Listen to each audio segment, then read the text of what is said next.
Buenos días o buenas tardes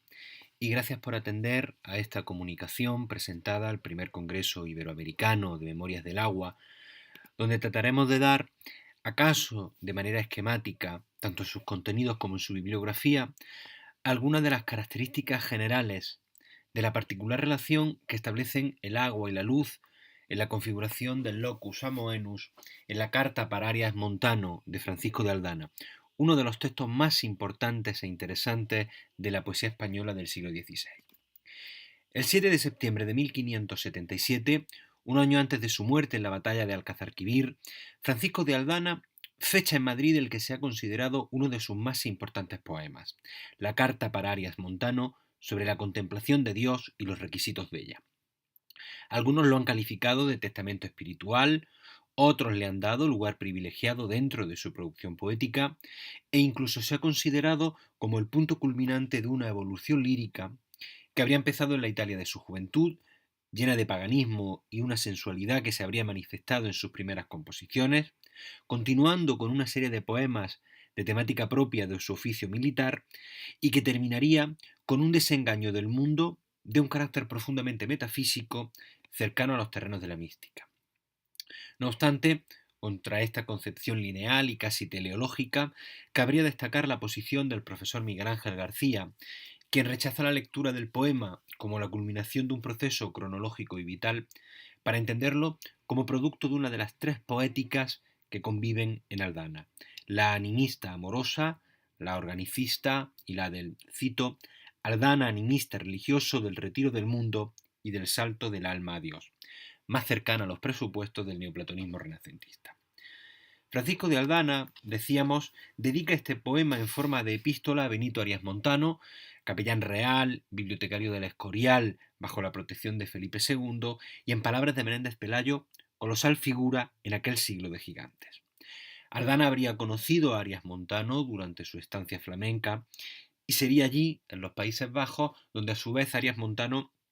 habría trabado relación con la familia Caritatis, una extracción erasmista que ponía el énfasis de la vivencia espiritual en la caritas, esto es, en el rayo luminoso y amoroso que Dios mandaba como un don al alma del místico.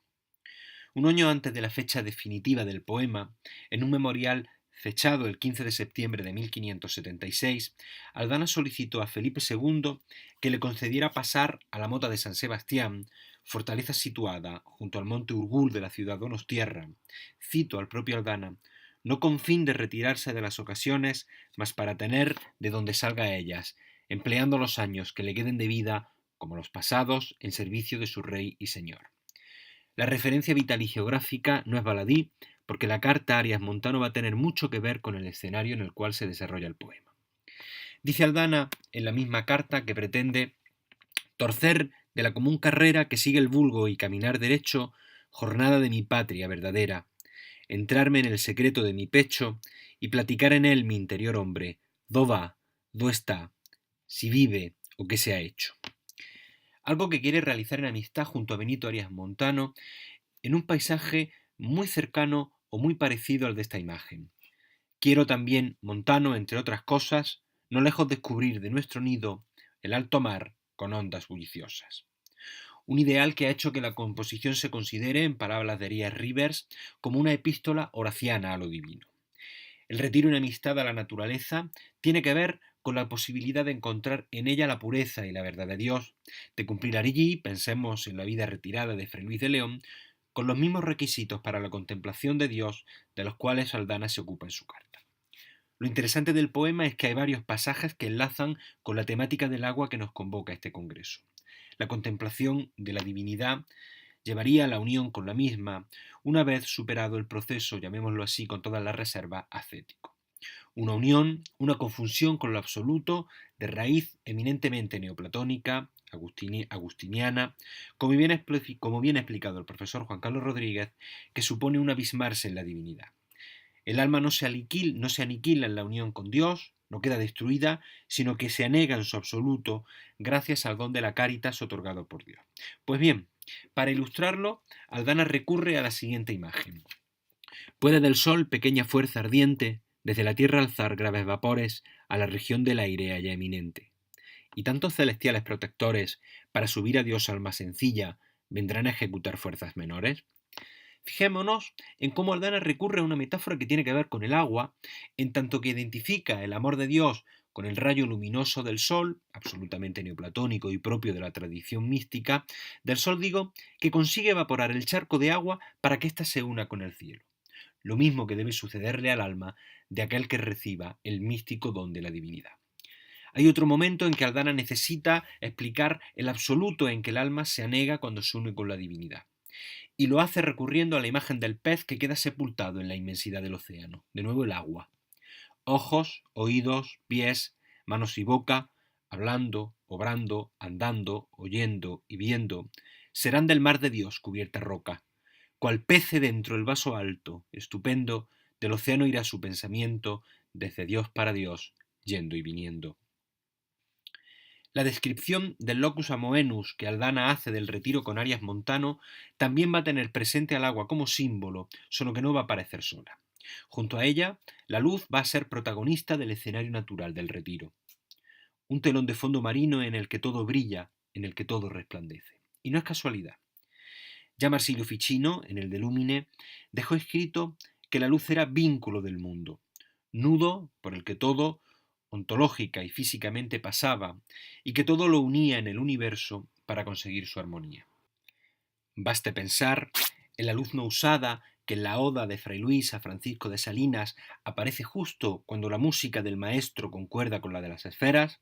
en la idea de Kepler, según la cual el movimiento y la vitalidad de la creación y los planetas se deben a la luz que como un corazón el sol bombea, o en el conocido soneto 23 de Garcilaso, en el cual un mirar ardiente, honesto, enciende al corazón y lo refrena, o con clara luz la tempestad serena, sea cual sea la variante que tomemos.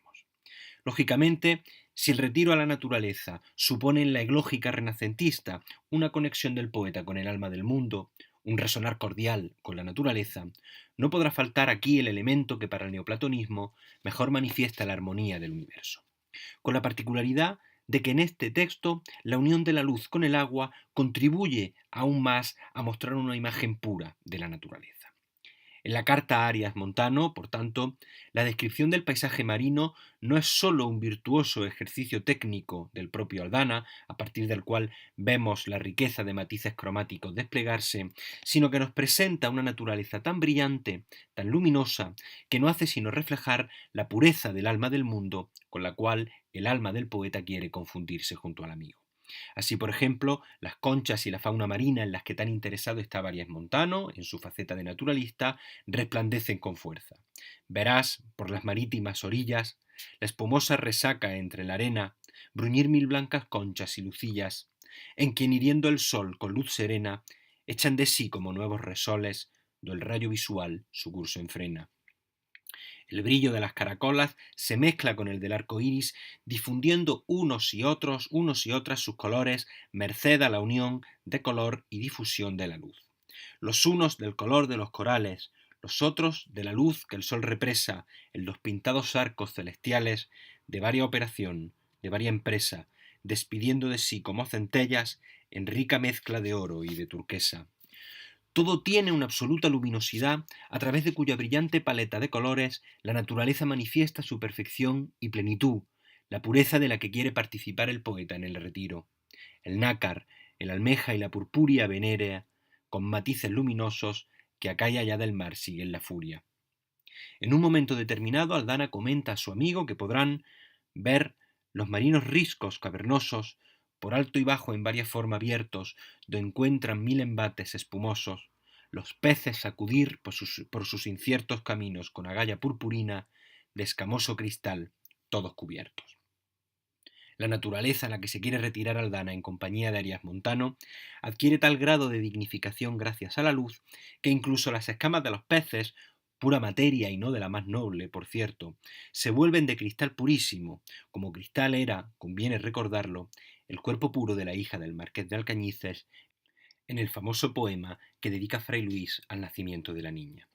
Más allá del tópico, en fin, Más allá del paisaje, el agua contribuye en la carta Arias Montano a construir un particular locus amoenus que consigue transmitir el brillo, la pureza de una naturaleza en cuya soledad bien podrían vivir Aldana y Arias Montano en la más absoluta de las armonías.